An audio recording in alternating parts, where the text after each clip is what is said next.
Say hello to my guest, Bruce Lichorowic at LSI 2023. Bruce, thanks for coming by the studio. Thanks, Benny. It's really a pleasure to be here with you. So Galen Robotics, spun out of Johns Hopkins. Let's play back that tape. How did it get started?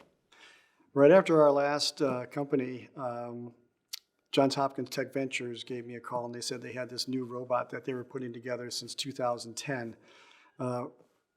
basically coming out of Dr. Russell Taylor's lab. And if anybody knows about Russell Taylor, his DNA is in the Da Vinci, it's in the Mako, it's in Think Surgical. So he's a very prolific roboticist. And so this particular device was in 5 years, 6 years of development just to get to a prototype before they even wanted to license it out to us. So we did our deal in 2017 to commercialize it. We were located, as you well know, in Silicon Valley up until 2020, and then we got a great deal from the state of Maryland to move the company. So we moved to Baltimore, believe it or not. The whole company sold the house, took the dogs, the kids, the cats, and a big bunch of vans, and all of us moved to Baltimore. So how do you like the Baltimore ecosystem? I've been following that from afar. A lot of the development that's going on at the Inner Harbor, and Under Armour was going to put a new tech center in there. How do you find Baltimore?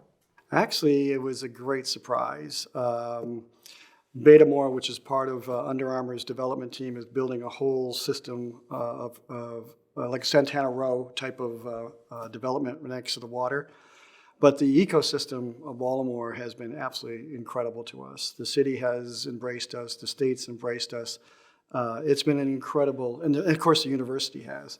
So being closer to the university, they're pretty much our R&D arm for the future development of some of the features for the Galen robot. So this has been a really pleasant surprise. And so my wife told me like 9 months ago, you can move back to the Bay Area, but I'm staying. We gotta get that onto the, come to Maryland. And lose your wife. That's right. Whether you have a wife or not. I'm always happy to go back to Hopkins, the ecosystem that they have there, and the work they do at CBID, which was, it followed the work that went on at Stanford Biodesign. That's right. And I was amazed. I always think that we do a lot of things right at Stanford, but one of the things I loved about being with CBID is that everybody stays around, and that ecosystem is very dynamic, and they keep coming back. It's like these boomerangs. They never get really thrown very far away, but they stay very engaged in what's It's interesting. A lot of the graduates out of Russ's lab, they immediately get recruited. I mean, it's 100%. And so every summer, we get to bring in at close to 10 to 15 interns into Galen. And we spread them out amongst our engineers, and we get them for 3 months, and we give them projects. And of course, they're already used to the Galen because we've given Galens to the university for them to do their case studies with and do their capstones and things. So we put them through our own combine, and when they graduate, we offer them, full-time work. And half the company are all ex-Hopkins grads. So obviously our burn is relatively very low. And these kids are wicked smart, just wicked smart. And, they just do a terrific job building out the robot. I mean, what we've done in 3 years is everybody would say would take 5 to 6 in some of these bigger companies. Because you have that young energy, and they just pound this stuff out. Well, that's even a better form of ecosystem by having those trained engineers come right into the company. So what's the Galen robot for? You're inside of FDA now. What's the first clinical approach you're going for? Right now, we're going after the ENT market. The robot was basically designed to hold the existing instruments the surgeons already own. So we don't do our own end effectors. It's basically a platform with a robotic arm that the surgeon can click in their tool, push the pedal, and it basically offers power steering to their tool. So it's basically the same thing they normally would have done. They would have picked that tool up and operated now you have the robot holding that tool. So the function is exactly the same. The workflow is exactly the same. The reason why we're a de novo versus a 510K thing, we couldn't find a predicate because we don't own the end effectors. It could be, an Integra or a Teleflex or a Storz or J&J OnSpot drill or a Midas Rex or whatever. So we hold those instruments, and the program inside the computer inside the robot knows the length and the geometry and the weight. So basically, the robot can help guide the instrument, hold it steady. And in the future, we'll give them safety zones, the X, the Y, and the Z. So for right now, it's basically a very passive, cooperative assistant robot. Now, our first indication will be laryngology, which is fairly natural opening, fairly simple. We'll go into otology, which is middle ear. But the big markets will be neuro. Obviously, being Hopkins, it's where neuro started 100 years ago with Cushing. So neuro will be our next indication, followed by soft spine for laminectomies, and followed by cardiac. So we're just holding those instruments. Same platform.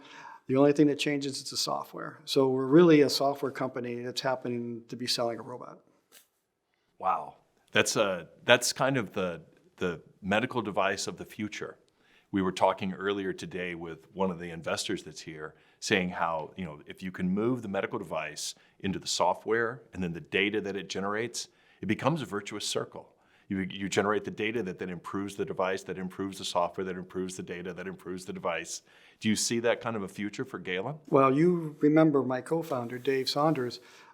He is a AI data specialist. So the whole idea of having a closed loop system where the robot can actually learn the surgeon's movements and then help him in the future is not that far away. So capturing that data of, say, 100 or 200 cases of a particular indication, then grinding that data up and looking for patterns, and we can then spit that back as a training tool or an improvement tool, saying you've made 800 movements to do this particular indication or this particular case. You could probably get away with doing 500, and we'll show you where your wasted movements are. Things like that from a training standpoint. The other point is scoring. Now, surgeons don't want to be scored, but the training hospitals, teaching hospitals like Hopkins and Stanford and those places want to have a scoring robot for their residents. So they got to go in and, one of the interesting tests that Hopkins has is to, by hand, carve off the top of a raw egg with a drill. Take the shell off without breaking the membrane, breaking the yolk. 5-minute go, no go test, right? And you got to hold that steady. The problem is that bit's spinning, as you well know, and it can catch an edge and dive or plunge, which is the problem that they have with spine today. And so we can now be able to do that and have the robot hold that particular drill and cut that time in half, where they can continue to go. So it's a cool thing. All driven. It's driven by software. I mean, we, as you well know, we're software guys, and the future of robotic will be software based. And so if you can establish a platform like your iPhone, and now add different apps, virtual fixtures, AR, AI, VR, augmented reality, that the surgeon can call up and use for that case. Now you can customize the case by having the options on the robot for what he needs. So it's next gen, it's next level stuff. So how does the robot accommodate to the surgeon's left-handed, right-handed? It's a cutting instrument, it's a drill. How does the robot accommodate? Is there a getting to know you phase, or how does it understand how it's being held and what it's being used for?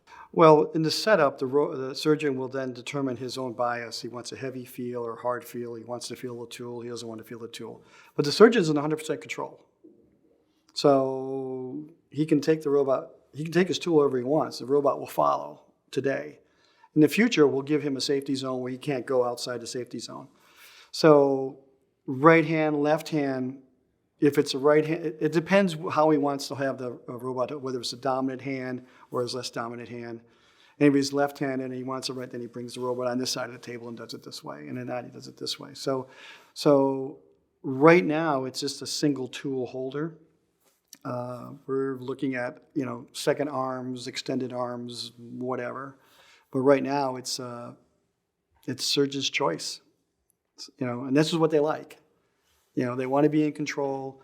They want something they can use for 5 minutes, push it away, or they want something to hold an endoscope for 5 hours.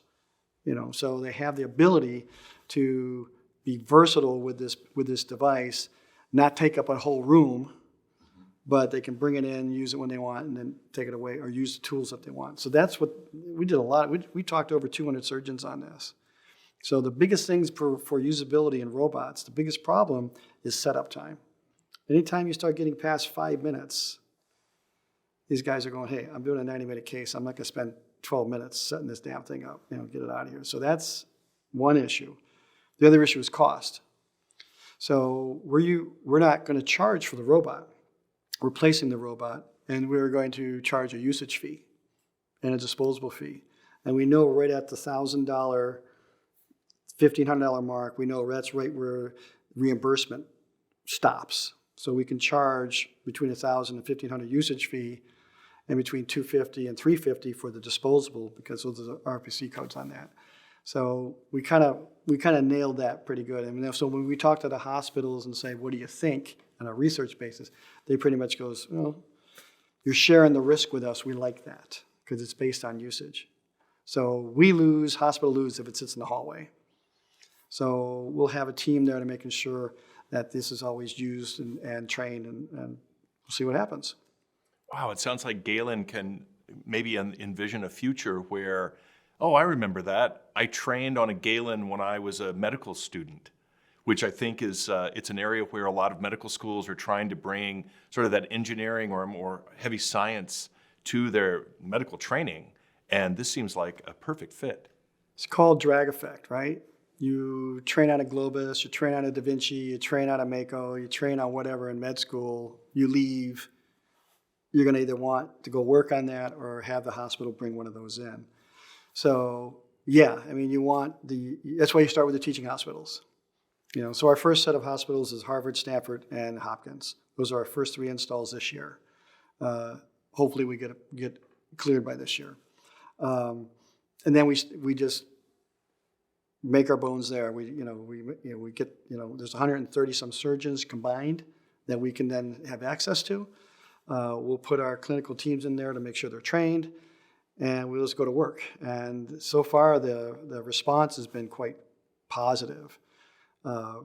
One, the VAC committees like the fact that they don't have to pay the CapEx.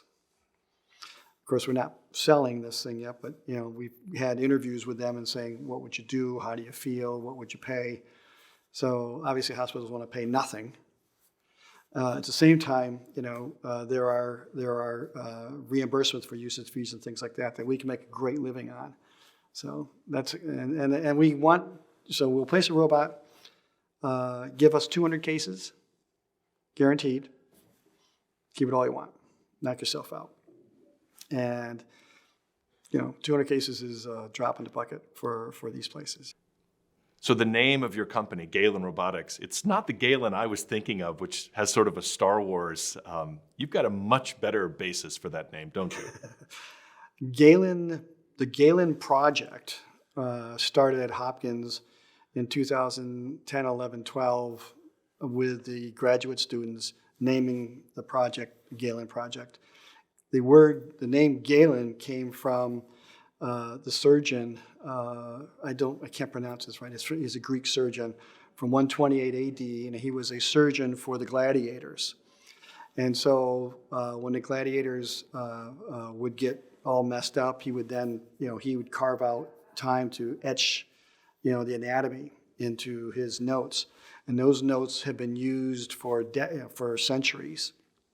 And so every med student that worth his salt, first-year med student, knows about Galen Architectus or whatever his name is, and he's a very famous surgeon, and he's probably the most famous surgeon on the planet because everybody knows of him, and he's the one that would patch up the gladiators and get them back out there again, and because of that, he became very familiar with the anatomy, and it was his books that were used up to 1950s. for anatomy, which is quite interesting. So that's where Galen comes from. So forget Grays, you want the Galen. That's right.